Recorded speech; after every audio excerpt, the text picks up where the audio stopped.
नमस्कार। द देसी अड्डा पर आपका स्वागत है। मैं हूं राकेश तिवारी। देखिए, बिहार की राजनीति में कई धुरंधर हैं जो अपनी राजनीति से बिहार में लंबे अंतराल से जमे हुए हैं, टिके हुए हैं। लेकिन अब जबकि बिहार विधानसभा 2025 का चुनाव सामने है, राजनीति में कुछ ऐसे लोग भी आ रहे हैं जो राजनीति में भले नए हैं, लेकिन बिहार के लिए कुछ कर गुजरने का मद्दा उनके मन में है। ऐसा ही एक शख्सियत है, हमारे साथ आज स्टूडियो में मौजूद है डॉक्टर पद्मा ओझा। डॉक्टर पद्मा ओझा शाहपुर विधानसभा क्षेत्र की रहने वाली हैं और राजनीति में कैसे आई, बिहार के लिए क्या मन में इनका जज्बा है, आज इन्हीं सभी बातों पर चर्चा होगी। और चर्चा ये भी होगी कि राजनीति में इन्होंने क्यों दाव आजमाना चाहा। तो सबसे पहले आपका स्वागत है पद्मा जी। बहुत बहुत धन्यवाद। अच्छा, ये बताइए कि राजनीति को तो प्रबुद्ध वर्ग जो है वो ऐसा बिहार की राजनीति में मानता रहा है कि इससे दूरी बनाते रहा है, लेकिन आप क्यों इस क्षेत्र में अपना करियर चुन रही हैं आप? ये आपने सही कहा कि राजनीति में प्रबुद्ध लोग जो थे वो पहले दूरी बना कर रखे थे, और ये उनका सोच भी था। जो भी प्रबुद्ध लोग थे वो ये सोचते थे कि राजनीति में क्यों पढ़ना, क्योंकि अभी तक जो हमारी राजनीति है उसको लोग साफ सुथरा नहीं मानते हैं। तो इस वजह से वो लोग अलग हो के रह गए हैं। और हम लोग का मानना है कि जब तक प्रबुद्ध लोग राजनीति में नहीं आएंगे तो राजनीति जो सिर्फ राजनीति रह गई है, और उस राजनीति के आड़ में लोग कुछ करते नहीं हैं। आज हमारा जो बिहार है वह देखा जाए तो पूरे भारत में आज सबसे पिछले पायदान पे है। हमारे यहाँ सबसे ज्यादा गरीबी, भूखमरी, बेरोजगारी, अशिक्षा, चिकित्सा की बात ले लीजिए तो ये सारी चीज़ों में हम पीछे जा रहे हैं, क्योंकि हमारे यहाँ काम से ज़्यादा राजनीति ही आगे आ गई है, और वो बढ़ चढ़कर आगे और आगे बढ़ती जा रही है। अच्छा, तो एक बात बताइए कि डॉक्टर पद्मा ओझा जो है ये कौन है? आपके बारे में लोग जानना चाहता होगा कि आखिर बिहार की राजनीति में अचानक शाहपुर विधानसभा क्षेत्र में ये जो पद्मा ओझा आई हैं, वास्तव में वो है कौन? मेरा नाम डॉक्टर पद्मा ओझा है और मैं शाहपुर विधानसभा से हूँ। कटिया मेरा गांव है जो बिहिया ब्लॉक में आता है।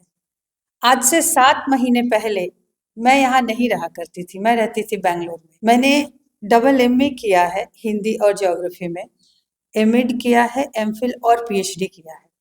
इतनी सारी डिग्रियां लेकर मैं बैंगलोर में थी और बैंगलोर में शिक्षा से जुड़ी हुई थी।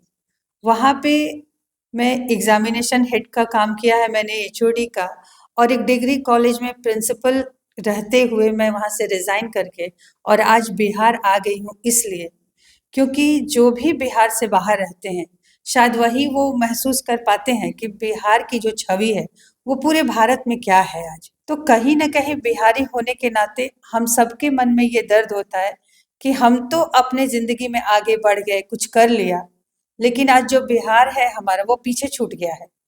और बिहारी होने के नाते हम सब बिहारियों का ये कर्तव्य है कि हमारा बिहार जो इतना पीछे छूट गया है और राजनीति के दलदल में ये फंसते गया है, सिर्फ राजनीति आ गया है, तो अब ये समय आ गया है कि कम से कम पढ़े लिखे लोग जिसके अंदर ये बिहारी होने का एक गर्व है, वो बाहर तो महसूस करते हैं कि हम बिहारी हैं, लेकिन वहीं बाहर में हमारे बिहारी भाई जो मजदूरी का काम करते हैं उनके साथ जिस तरह से व्यवहार किया जाता है, उनको प्रताड़ित किया जाता है, अपमान किया जाता है, कहीं न कहीं वो दर्द है जो हमें यहाँ खींच लाया है कि आखिर हम भी बाहर बैठ के बिहार को कोसते रहें। उससे तो अच्छा है कि हम जा कर के, अगर एक प्रशांत किशोर नाम का कोई व्यक्तित्व आया है और वो बिहार के लिए कुछ करना चाहता है, तो हम भी जाएँ और उनमें कंधा लगाएँ। तो तो जन सुराज को ही आपने चुना, प्रशांत किशोर को ही चुना, ये कौन सी, इसके पीछे का क्या तर्क है आपका? इसके पीछे का यही तर्क है कि राजनीति, आज तक जो राजनीति होती है वो सिर्फ राजनीति हुई है। यहाँ के राजनीतिक दल जो है या जो नेतागण हैं, अगर वो बिहार को आगे बढ़ाए होते, जैसे कि हम मानते हैं कि हमारा बिहार जो था पहले, आज से मतलब 1965 के पहले, आप भी मानते होंगे कि ज्ञान की भूमि रही है। अगर हम पीछे जाएं इतिहास में तो हमने भी देखा है कि नालंदा विश्वविद्यालय, विक्रमशिला, ये सब बिहार में ही हुआ करते थे, जहाँ से कि विश्व के लोग, अलग-अलग देश के लोग यहाँ पढ़ने आया करते थे। और ये हमारा दुर्भाग्य है, हमारे बिहार का दुर्भाग्य है कि अब अगर अच्छी शिक्षा लेनी हो तो हमें दूसरे राज्य में जाना पड़ता है। तो ये कारण है कि हम जैसे लोग, और प्रशांत किशोर, जो आज प्रशांत किशोर का जो उद्भव हुआ है बिहार में, ये भी इतने दिनों से थे, लेकिन थे तो बिहारी, उनके मन में भी तो बिहार के प्रति दर्द था। तो अभी तक कोई आगे नहीं आया कि हाँ, बिहार के लिए कुछ किया जाए। तो आज एक प्रशांत किशोर नाम की पर्सनालिटी जो है, उसने ये बेड़ा उठाया है। एक सपना देखा है और एक संकल्प लिया है कि कोई नहीं, प्रयास करेगा तो हम भी ना करें ऐसा तो नहीं हो सकता है। कम से कम हम तो प्रयास करें, और उस प्रयास को लेकर के, उस सपने और संकल्प को लेकर के वो आज बिहार की धरती पर उतरे हैं कि हम प्रयास करेंगे कि बिहार की छवि बदले और हम कुछ परिवर्तन करें। तो परिवर्तन करने के लिए प्रशांत किशोर तो बिहार की राजनीति में जरूर आए हैं, लेकिन उपचुनाव का जो परिणाम था वो प्रशांत किशोर के कितना अनुकूल रहा आप भी जानती हैं। तो ऐसे में जब बिहार विधानसभा 2025 का बड़ा लक्ष्य है, तो आपको क्या लगता है जन सुराज जो है वो बिहार की राजनीति में कोई नया चीज कर पाएगा, या यहाँ तो जातीय गोलबंदी और पार्टियों का बोलबाला रहता है? देखिए, सबकी अपनी-अपनी सोच है। कोई सोचे कि आए और हम हार गए, और हम ऐसा नहीं मानते हैं, क्योंकि हर चीज़ सोच पर निर्भर होती है। हमारी पार्टी जो थी, जब हमने चुनाव लड़ा, उपचुनाव लड़ा, तो करीब सवा महीने की थी। सवा महीने ने 1.5 महीने मान लीजिए। हमें 10 दिन पहले चुनाव चिन्ह मिला था, और तब भी हम सब ने अपनी पूरी क्षमता लगा करके, वहाँ पे प्रशांत जी का अभी तक पदयात्रा तक नहीं हुआ है। वहाँ पे संगठन तक नहीं बना है। उसके बावजूद हम लोग 10% उपचुनाव में अगर हम वोट लेकर आए हैं, तो ये हमारे लिए गर्व की बात है, क्योंकि हमने ज़ीरो से शुरू किया था। हमारे पास खोने के लिए कुछ भी नहीं था। जो था हमने पाया है, और ये चीज़ कि हमने एक सीट भी नहीं जीता, तो ये भी हमारे लिए एक मोटिवेशन का काम किया है कि जो हमने काम किया है, काम तो अच्छा किया है। लेकिन हमें और करने की ज़रूरत है, उतना से नहीं होगा, और हमारे पास समय कम था, तो ये एक कारण है।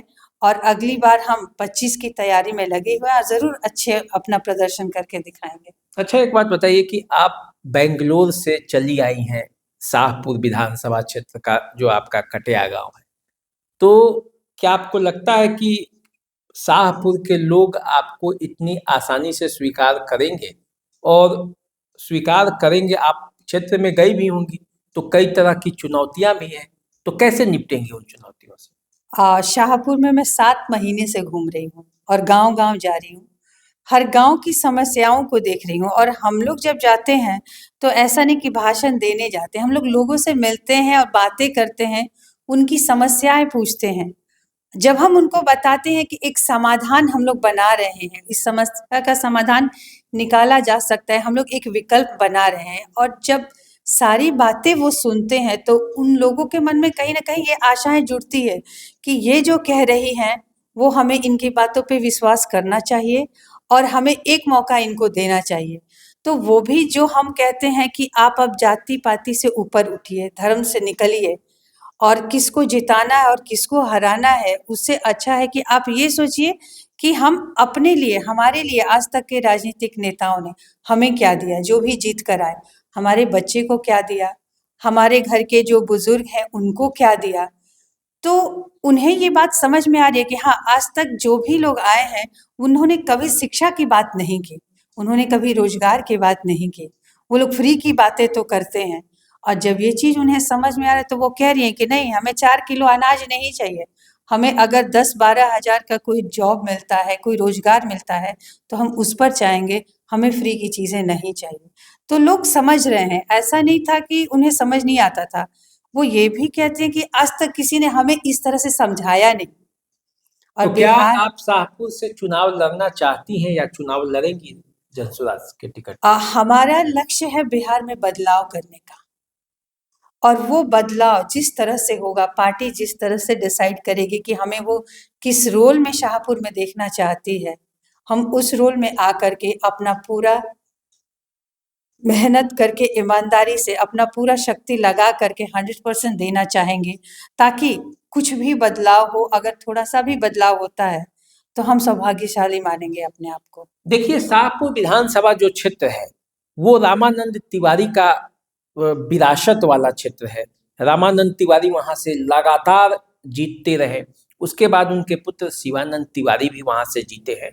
अब पिछले 2 टर्म से राहुल तिवारी जो शिवानंद तिवारी के पुत्र हैं वो विराजमान हैं विधायक की कुर्सी पर। तो क्या ऐसे में लगता है कि वहाँ परिवर्तन इतनी आसानी से होगी, क्योंकि शाहपुर का जो राजनीतिक इतिहास यही कहता है कि उस क्षेत्र में शिवानंद तिवारी का दबदबा है। इसका मतलब आप कहना चाहते हैं कि वहाँ परिवारवाद है, एक के बाद एक पीढ़ी जो है वो राजनीति में आई है और उन्हीं का राज चला है। तो ऐसा नहीं है, ऐसा होता था और यही बदलाव हमें करना है कि परिवार से निकलकर आगे भी तो दिखना है। हमारे पार्टी जो जनसुराज है उसमें एक बात कही जाती है कि हर जाति में काबिल इंसान है और हर काबिल इंसान जो है वह किसी न किसी जाति का होता है। तो ज़रूरी नहीं कि एक परिवार जो चले आ रहा है उसमें सब काबिल हैं। मान लीजिए कि रामानंद तिवारी जी थे, उन्होंने बहुत अच्छा काम किया। उनके बल पे उनके बेटे आए और उनके बाद उनके पोते आगे आ गए हैं। तो ज़रूरी नहीं है कि उनमें जितनी क्षमता थी उतनी ही क्षमता आज भी जिनमें है। तो शायद यह ज़रूरत नहीं पड़ती कि आज जनसुराज का उद्भव हुआ होता और आज हम यहाँ होते, हम बैंगलोर में ही रहते। देखिए, जिस शाहपुर क्षेत्र की आप बात कर रही हैं वो शाहपुर की राजनीतिक विरासत बहुत मजबूत रही है। इसी क्षेत्र से बिंदेश्वरी दुबे भी चुनाव 1985 में जीते थे और बिहार के चीफ मिनिस्टर की कुर्सी तक गए हैं। तो इतना महत्वपूर्ण क्षेत्र को आपने टारगेट किया है, इतना आसान तो नहीं है। क्षेत्र में समस्याएं भी होंगी, तो कैसे आप इसको तो ये देखते साबित करता है ना कि जो शाहपुर क्षेत्र है वो साधारण जगह नहीं है। यहाँ से बड़े-बड़े महापुरुष आए हैं।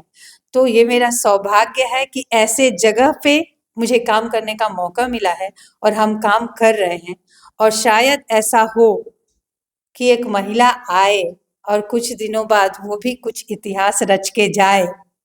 ऐसे सपना हम लेकर आए हैं कि कुछ तो बदलाव हो और हम करके रहेंगे। अच्छा, ये बताइए कि प्रशांत किशोर में वो क्या खूबी आपको दिखी कि बेंगलोर से भागी भागी नौकरी छोड़कर आप कटिया जैसे गांव में आ गई, बेंगलोर की चकाचौंध छोड़ दी। तो क्या खूबी थी प्रशांत किशोर की, वो 2 खूबी बताइए। प्रशांत किशोर की खूबी, एक तो हम मानते हैं कि हमारे बिहारियों के पास जो दिमाग होता है वो बहुत होता है। ये पूरी दुनिया मानती है कि हर जगह आज भी भारत के कोने-कोने में जाइए और बड़ी कंपनी में देखिए तो हमारे बिहारी लोग हैं और उसी में से एक हमारे प्रशांत किशोर जी हैं। तो उनके दिमाग का तो दाद ही नहीं देना कि आज बड़ी-बड़ी पार्टियाँ और बड़े-बड़े नेता जो हैं, उन सबको बनाने में कहीं न कहीं इनका भी योगदान रहा है। तो उनका लोहा तो पूरा भारत क्या विदेश भी मानता है प्रशांत किशोर का। दूसरी चीज़ ये है कि उनमें कहीं न कहीं अपने बिहार के लिए वो अपनापन है, वो दर्द है। वो चाहते हैं कि जिस तरह से बाकी राज्य आगे बढ़ रहे हैं और हम लोग उल्टा पीछे जा रहे हैं। तो आखिर इसको इस दलदल से और इन समस्याओं से निकालेगा कौन? और वो इंसान आज इतना बड़ा चुनौती लेकर आगे निकला है और वो संकल्प लिया है कि हम ये काम करेंगे, तो ये अपने आप में बहुत बड़े सराहनीय कार्य है। और कहीं न कहीं हम जैसे लोग जो पढ़े-लिखे लोग हैं बिहार के और उन्हें जिन्हें भी अपने जन्मभूमि से लगाव है, तो ऐसे आप देखे होंगे कि बड़े-बड़े आईएएस, आईपीएस, जज, डॉक्टर ऐसे प्रबुद्ध लोग उनकी पार्टी में, जनसुराज पार्टी में उनका साथ देने के लिए आ रहे हैं। तो ये उनकी एक उनके व्यक्तित्व की एक परिचय ही है कि लोग बिना सोचे-समझे ये आ रहे हैं, जो कि आज तक राजनीति से जो लोग दूरियाँ बना के रखे थे, आज वो सब आकर के उनके साथ जुड़ रहे हैं। तो उनका परिचय और उनका गुण, इसका बखान और कैसे किया जा सकता है? यही तो कहा जा रहा है कि प्रशांत किशोर में राजनीतिक कौशल का अभाव है। राजनीतिज्ञ उनके पार्टी में टिक नहीं पा रहे हैं। मुनाजिर हसन और देवेंद्र प्रसाद यादव जो जुड़े हुए थे, उन्होंने कार्यकारिणी से इस्तीफा दिया। केवल उसमें जज, कलेक्टर, मान लीजिए ऐसे ही लोग जुड़ जाए, प्रोफेसर, तो फिर चुनाव तो एक चुनावी लड़ाई तो एक अलग तरह का रणनीति होती है, वो भी बनानी पड़ती है। तो इसमें कैसे सरवाइव कर पाएंगे, क्योंकि जन सुराज पर भी कई सवाल उठ रहे हैं कि पार्टी में अपने तालमेल का अभाव। आपने जो दो लोगों का नाम लिया, तो आप भी जानते हैं कि वो एक जगह टिकने वाले लोग हैं नहीं, और उनकी राजनीतिक करियर कैसी रही है, और वो इसी चीज को तो हमें तोड़ना है। वो चाहते हैं कि जिस तरह से अपरिपक्व लोग आकर के उसमें जुड़ रहे हैं, और वही चीज यहाँ भी उन्हें मान सम्मान मिले। आज उनके पास कितना समर्थन है अगर आप सोचे तो। और यहाँ पे ये जनसुराज पार्टी एक ऐसी पार्टी है जिसमें युवाओं को स्थान दिया जा रहा है। हम कहते हैं कि युवा जो है वो हमारे देश के भविष्य होते हैं, भविष्य उनके हाथ में है। और अभी भी अगर हम उन्हीं पुरानी चीजों को लेकर आगे चलते रहें, तो ये नए लोगों की विचार, नए लोगों की ऊर्जा, हम कहाँ उसका उपयोग करेंगे। तो नए लोगों को, क्योंकि उनको ये तकलीफ है कि हम जहाँ बैठे वहां 40 साल का लड़का क्यों बैठा है भाई। तो वो 40 साल का लड़का, जितना उसके पास दिमाग है, टैलेंटेड जो बच्चे आ जा रहे हैं, जिस तरह से उनकी सोच है, अगर उनको हम आगे नहीं लाएंगे तो हमारा बिहार कैसे आगे आएगा। तो चलिए, आपसे तो बातें बहुत हुई। शाहपुर के लोगों के लिए क्या कहना चाहेंगी, यदि कहा जाए कि शाहपुर के लोगों को संबोधित करते हुए यदि आप कुछ कहना चाहती हैं तो बताएं। शाहपुर के लोग, शाहपुर के लोगों के लिए हम बस यही कह रहे हैं कि आप जिस तरह से हमारे जनसुराज का मोटो है, सही लोग सही सोच सामूहिक प्रयास, वो तो हम कर रहे हैं, लेकिन आप लोग भी जाति पाति से ऊपर उठिए। किसी पार्टी को हराने और जिताने से निकल करके आप सोचिए, अपने बारे में सोचिए, अपने बच्चों के भविष्य के बारे में सोचिए, और उनके भविष्य को सोच करके आप जब भी वोट करने जाते हैं तो उनके लिए वोट कीजिए, न कि किसी पार्टी के लिए। एक पार्टी का जो नेता होता है वो राजा होता है, और हम उसे और राजा बना देते हैं। और हमारी स्थिति यह है कि हमारी कीमती वोट हम उन्हें देकर आगे तो बढ़ा देते हैं, लेकिन हमारे जीवन में कोई सुधार नहीं होता है। तो अब जब भी वोटिंग करने जाएं तो ध्यान में ये रखिए, चाहे किसी भी पार्टी को वोट दीजिए, आप नीतीश जी को दीजिए, लालू जी को दीजिए, मोदी जी को दीजिए, या जनसुराज को दीजिए, जिसको मन उसको दीजिए, लेकिन अपने बच्चों के भविष्य के लिए वोट कीजिए, उनके रोजगार के लिए वोट कीजिए। मुझे शाहपुर की जनता से इतना ही अनुरोध है कि सोच समझकर अपने लिए स्वार्थी होकर वोट करें, न कि किसी राजनेता का चेहरा देखकर, न ही पार्टी देखकर, न जाति देखकर। तो ये थी डॉक्टर पद्मा ओझा, जो बेंगलोर से चलकर कटिया अपने गांव आ गई है और अब जनसुराजी बनकर गांव-गांव घूम रही है। अपने क्षेत्र के लोगों के बीच जनसुराज का अलख जगा रही हैं। मन में एक जज्बा भी है, मन में एक विश्वास भी है कि विधानसभा का चुनाव लड़कर कटिया के विकास में अपना योगदान दे पाए। अब पार्टी टिकट देगी या कार्यकर्ता बनकर ही ये काम करेंगी, ये तो आने वाले समय में पता चलेगा। लेकिन अभी ये कटिया की रहने वाली हैं और पूरा शाहपुर विधानसभा क्षेत्र में लोगों के बीच जा रही हैं। तो चलिए, अभी चैनल को सब्सक्राइब कर लीजिए, फेसबुक इंस्टाग्राम पे हमें फॉलो कीजिए। दीजिए इजाजत, नमस्कार।